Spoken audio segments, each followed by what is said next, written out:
নমস্কার। The power of astrology Sumanta ji Chowdhury আমার এই ইউটিউব চ্যানেলে আপনাদের সবাইকে স্বাগত। আমি এখন আলোচনা করব তুলা রাশি নিয়ে।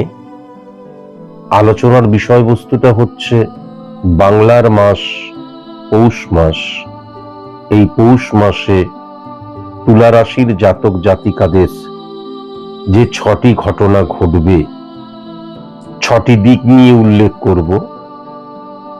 যদিও আজকের এই আলোচনাটা আমি সার্বিক মতেই আলোচনা করছি, কেননা স্পেসিফিক ভাবে আলোচনা করা সম্ভব নয়। প্রত্যেকটা মানুষের, আমি যদি পশ্চিমবঙ্গে দেখি তাহলে কয়েক লক্ষ তুলা রাশির জাতক জাতিকা আছেন।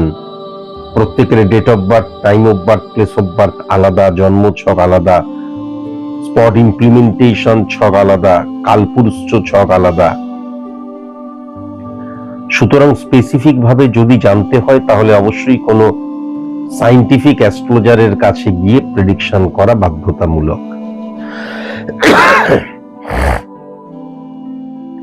আলোচনায় চলে আসি।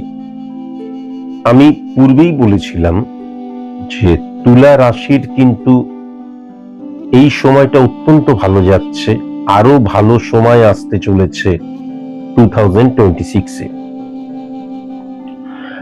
আমি তুলা রাশির সাপেক্ষে যদি স্পট ইমপ্লিমেন্টেশন ছক দ্বারা, স্পট ইমপ্লিমেন্টেশন ছকটা যদি ক্রিয়েট করি এবং তার দ্বারা যদি প্রেডিকশন করি, লগ্ন ভাবটা যদি আমি লক্ষ্য করি, তাহলে সেখানে কিন্তু বৃহস্পতি এবং সূর্যের একত্রীকরণ অত্যন্ত বলবান হয়ে গেছে, মারাত্মক শক্তি সৃষ্টি করেছে। এবং ইম্পর্টেন্ট ফ্যাক্টর যেটা হচ্ছে যে এই তুলা রাশি সাপেক্ষে লগ্ন ভাবটা কিন্তু বৃহস্পতি, এবং সেই বৃহস্পতি সূর্য এবং সেখানে কেতু বসে রয়েছে। ফিজিক্যালি বৃহস্পতি মেষের ঘরে বসে রয়েছে, তাহলে কেতু কি? ছায়া প্ল্যানেট, ক্যালকুলেটিভ প্ল্যানেট, তার নিজস্ব কোনো পাওয়ার নেই।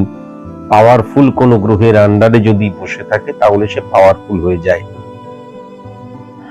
তাহলে বৃহস্পতি যখন উচ্চস্থ হয়ে রয়েছে তখন কেতু কিন্তু পাওয়ারফুল গ্রহের আন্ডারেই বসে রয়েছে, এবং স্যাটিসফ্যাকশনের কারকতা কিন্তু কেতুকে বলা হয়।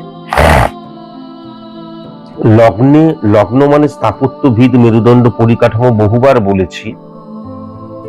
সেক্ষেত্রে উচ্চস্থ সূর্য বসে রয়েছে, রবি বসে রয়েছে, কিন্তু রবি রিপ্রেজেন্ট করে ফ্লাকচুয়েশনকে।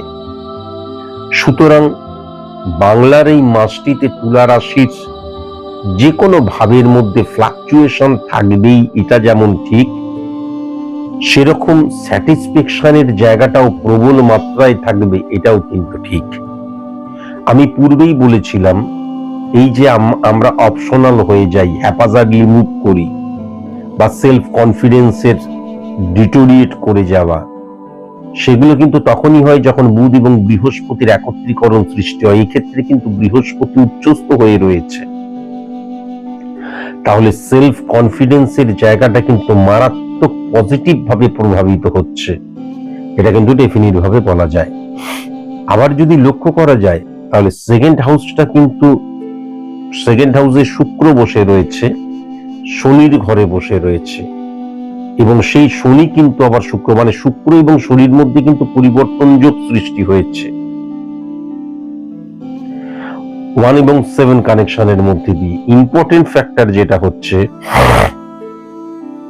শনি এবং শুক্রের একত্রীকরণ বা পরিবর্তন যোগ যখন সৃষ্টি হয়েছে, শনি যখন উচ্চস্থ এবং শুক্রও উচ্চস্থ, তাকে শনির দ্বারা উচ্চস্থ হতে হচ্ছে না, তাহলে অর্থনৈতিক জায়গাটা কিন্তু মারাত্মক শক্তিশালী হয়ে যাচ্ছে ফার্স্ট। এবং দেখা যাচ্ছে আমি কোনো অড সিচুয়েশন ফেস করছিলাম, বিশেষ করে ফিনান্সিয়াল দিক দিয়ে, কেননা সেকেন্ড হাউস দ্বারা কিন্তু আমরা অর্থনৈতিক জায়গা, সঞ্চয়ের জায়গা, দৃষ্টিভঙ্গির জায়গা, মুখনিসৃত বাণীর জায়গা, আর কাছের মানুষের সাথে আমাদের কেমন ভাইব্রেশন থাকবে সেটাকেও কিন্তু বোঝা যায়। তাহলে সেক্ষেত্রে কিন্তু আমি যদি অর্থনৈতিক জায়গাটা দেখি, প্রবল শক্তিশালী হয়ে যাচ্ছে। প্রবল শক্তিশালী হয়ে যাচ্ছে বাংলার এই মাসটিতে। এবং শুক্র মানে বারবার ধরে বলেছি লাক্সারিয়াস লাইফ লিড করা। লাক্সারিয়াস লাইফ লিড করা মানে আম্বানিজির লাক্সারিয়াস লাইফ লিড করা আর স্যার সুমন্তজি চৌধুরীর লাক্সারিয়াস লাইফ লিড করা এক নয়। আমাদের মতন সাধারণ মানুষের লাক্সারিয়াস লাইফ লিড করা মানে অড সিচুয়েশন থেকে ওভারকাম করা। তাহলে এই ক্ষেত্রে যেটা লক্ষ্য করা যাচ্ছে, আমাদের যে অড সিচুয়েশন, যে কোনো সিচুয়েশন, সেখান থেকে আমরা ওভারকাম করব, কিন্তু অতিমাত্রায় বা বেশি মাত্রায় করব, কেবল ওভারকাম করলাম তা নয়। কিন্তু সেই সঙ্গে এটাও লক্ষ্য করা যাচ্ছে শনি যখন উচ্চস্থ হয়ে আছে, আমি যা কিছু করব ডিসিপ্লিনের মধ্যে দিয়ে করব, নিয়মানুবর্তিতার মধ্যে দিয়ে করব, ডেডিকেশন, ডিভোশন, ডিটারমিনেশনের মধ্যে দিয়ে করব। আমি যা কিছু করব বাস্তব বোধের সাথে করব। এবং আমার কমিউনিকেশনের জায়গাটা, এমনিতেই মঙ্গল এবং বৃহস্পতির একত্রীকরণ সৃষ্টি হয়েছে, কমিউনিকেশনের জায়গাটা ভয়ঙ্কর রকমের পজিটিভ হয়ে গেছে, আরো মারাত্মক রকমের পজিটিভ হয়ে যাবে। সেকেন্ড হাউস দ্বারাও কিন্তু আমরা মুখনিসৃত বাণীকে বুঝি। আমি যদি খুব ভালো মতন থার্ড হাউসটা লক্ষ্য করি, তাহলে থার্ড হাউসটাও কিন্তু অত্যন্ত পজিটিভ, কেননা থার্ড হাউসের অধিপতি গ্রহ সেভেন্থ হাউসে বসে রয়েছে। তাহলে মানসিকতা, মনোভাবের জায়গাটা অত্যন্ত বলবান এবং মানুষের সাথে আন্ডারস্ট্যান্ডিং এর ব্যাপারটা এবং আমার মানসিকতা, মনোভাব আমার জগৎটাকে ছোট করে দিচ্ছে না, বৃহৎ করছে, মানুষের সাথে সুসম্পর্ক তৈরি করছে, এই জায়গাটাও কিন্তু লক্ষ্য করা যাচ্ছে। ভাতৃভাব ভীষণ ভালো, এটাও কিন্তু আমি লক্ষ্য করতে পারছি। আমি যদি 4 নাম্বার ঘরটা লক্ষ্য করি, বৃহস্পতির ঘর 5 নাম্বার ঘরে বসে রয়েছে এবং মঙ্গলের ঘরে বসে রয়েছে, অত্যন্ত পজিটিভ। প্রথমত মাতৃভাব অত্যন্ত পজিটিভ হয়ে যাচ্ছে, জীবনে আনন্দের জায়গাটা এই মাসটাতে আর কি, বাংলার এই মাসটাতে আনন্দের জায়গাটা অত্যন্ত পজিটিভ হয়ে যাচ্ছে। এবং আমি যে সফলতাটা চাইছি তার জন্য অবশ্যই আমি কিন্তু কঠিন পরিশ্রম করব, শনি উচ্চস্থ, ফাঁকিবাজি হব না। এছাড়াও কিন্তু আমার ব্যক্তিগত জীবনটাও ভীষণ ভালো হচ্ছে তুলা রাশির জাতক জাতিকাদের ক্ষেত্রে। আবার যদি 5 নাম্বার ঘরটা খুব ভালো মতন লক্ষ্য করা যায়, 5 নাম্বার ঘরটা কিন্তু মানে 5 নাম্বার ঘরের অধিপতি গ্রহ কিন্তু 11th হাউসে বসে রয়েছে। সুতরাং ডেফিনিট ভাবে বলে দেওয়া যায় যে এই ক্ষেত্রে কিন্তু বন্ধু ভাগ্য আমি পজিটিভ লক্ষ্য করতে পারছি। তাহলে 5th এবং 11th কানেকশন এবং কর্মফলকে ত্বরান্বিত করার জায়গা অত্যন্ত পজিটিভ। আমি যেই সফলতাটা পেলাম সেটাকে আরো সফলতায় ত্বরান্বিত করতে পারবো। এবং ইম্পর্টেন্ট ফ্যাক্টর যেটা হচ্ছে যে আমার কর্মের উপর নির্ভর করেই কিন্তু আমার সফলতা থাকবে। এই ক্ষেত্রে এমন নয় যে অন্য কারোর দ্বারা আমি সফল হলাম, কেউ আমাকে সফল করে দিল, সেটা কিন্তু লক্ষ্য করা যাচ্ছে না।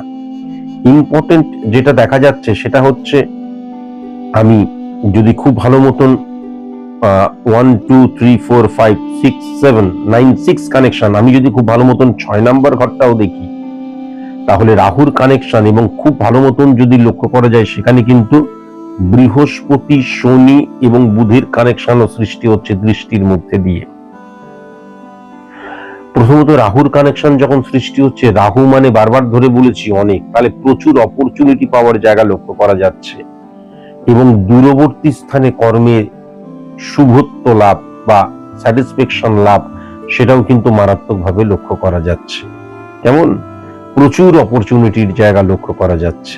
আমি যদি 7 নাম্বার ঘরটা দেখি, 7 নাম্বার ঘরে শনির অবস্থান, 9-6 কানেকশন, বিজনেসের জায়গাটা টেরিফিক এবং মানি ট্রানজেকশনের ক্ষেত্রে বা মানে আর্নিং এর সোর্সটা একাধিক হবে, সেটাও কিন্তু লক্ষ্য করা যাচ্ছে, অত্যন্ত পজিটিভ।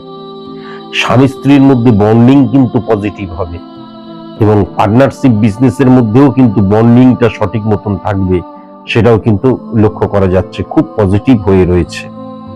আবার যদি খুব ভালো মতন দেখা যায় 10 নাম্বার ঘরে চন্দ্রের অবস্থান রয়েছে, 10 নাম্বার ঘরে চন্দ্রের অবস্থান এবং চন্দ্র এবং রবির কানেকশন এবং রবি বৃহস্পতির কানেকশন, কেতু, তাহলে 10 নাম্বার ঘর মানে 1-6-10 কানেকশন সার্ভিস ক্ষেত্র, 1-7-10 কানেকশন বিজনেস ক্ষেত্র, মানে 10 নম্বর ঘরটা হচ্ছে ক্ষেত্রের জায়গা, এটা বহুবার বলেছি, ক্ষেত্রের জায়গা, জংশনের জায়গা।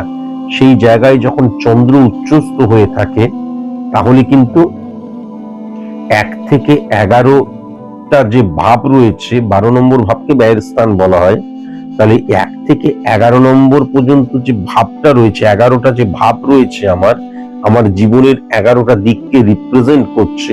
প্রত্যেকটা ক্ষেত্রে কিন্তু পজিটিভ চিন্তাধারা। আমি পূর্বেই বলেছিলাম যে এই যে আমার ভেতরের যে মানে জ্ঞানটা, আমার ভেতরের যে নলেজটা, আমার ভেতরের যে অভিজ্ঞতাটা, এই সমস্ত কিছুকে আমি পজিটিভ ভাবে ইমপ্লিমেন্ট করতে পারবো। সেলফ কনফিডেন্সের জায়গাটা মারাত্মকভাবে ইনক্রিজ করবে, এক্ষেত্রে এটা লক্ষ্য করা যাচ্ছে। যেমন তুলা রাশির জাতক জাতিকাদের ক্ষেত্রে পৌষ মাসটি খুব পজিটিভ। তবে একটা জিনিস কিন্তু আমি দেখতে পাচ্ছি যে সেক্ষেত্রে মাঝে মধ্যে কিন্তু ফ্লাকচুয়েশনের জায়গাটা থাকবে। ফ্লাকচুয়েশন মানে ডিটোরিয়েট করে গেল তা নয়, কিন্তু স্টেবিলিটি ফ্লাকচুয়েশন ক্রিয়েট করতে পারে, যেহেতু কিন্তু সূর্যের অবস্থান আমি লক্ষ্য করতে পারছি, তাই না? সূর্য যেহেতু লগ্নে বসে রয়েছে, তার জন্য ফ্লাকচুয়েশন ক্রিয়েট করতে পারে। আরেকটা জিনিসও কিন্তু একটু সাবধানতা অবলম্বন করা প্রয়োজন। সূর্য উচ্চস্থ হয়ে যখন লগ্নে বসে রয়েছে, স্থাপত্যবিদ মেরুদণ্ড পরিকাঠামো, হঠাৎ করে আমার আইডেন্টিটি ক্রাইসিস চলে আসতে পারে। যদিও এইগুলো খুব একটা নেগেটিভ প্রভাব ফেলবে না আমি যেটা দেখতে পাচ্ছি, কিন্তু অ্যাডজাস্ট করার প্রবণতা, স্যাক্রিফাইস করার প্রবণতা, কম্প্রোমাইজ করার প্রবণতা, এইগুলো কিন্তু একটু ডিটোরিয়েট করতে পারে, বা আমিত্বটাকে আমি বেশি তুলে ধরতে পারি। এইগুলো খুব একটা নেগেটিভ প্রভাব ফেলতে পারবে না এই কারণের জন্যই, তার কারণ যেটা শুক্র অত্যন্ত বলবান হয়ে রয়েছে, এবং সবচেয়ে বলবান হয়ে রয়েছে কিন্তু শনি।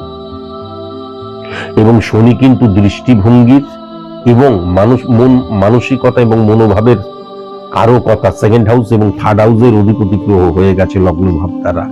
তাই জন্য এইগুলো খুব একটা প্রভাব বিস্তার করতে পারবে না, কিন্তু ছোটখাটো ব্যর্থতা, ছোটখাটো গৃহগত অশান্তি, ছোটখাটো মতপার্থক্য, মনোপার্থক্য, নীতিগত পার্থক্য, এইগুলোর ফলে কিন্তু সৃষ্টি হতে পারে। কেমন?